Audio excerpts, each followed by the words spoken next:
నాడు పుష్కరాలు, నేడు తిరుమల. ఆ రోజున గోదావరి పుష్కరాల సమయంలో 29 మంది చనిపోయారు.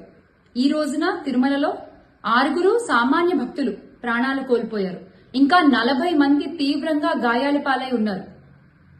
గౌరవ ముఖ్యమంత్రి చంద్రబాబు నాయుడు గారు, దీనికి మీ సమాధానం మీరు అధికారులపై ఆగ్రహం వ్యక్తం చేయడం. మీ ఆగ్రహం మాకు ఆశ్చర్యాన్ని కలిగించింది సార్. ఎస్, మీ ఆగ్రహం మాకు ఆశ్చర్యాన్ని కలిగించింది.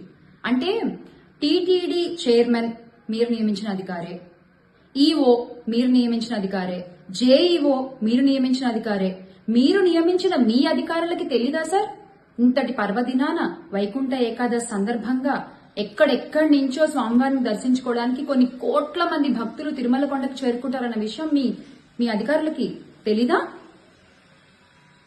తెలుసు. దానికి తగ్గట్టుగా ఏర్పాట్లు చేసుకోవాలని తెలీదా? తెలుసు.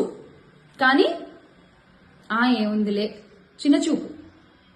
అవునా కాదా సార్?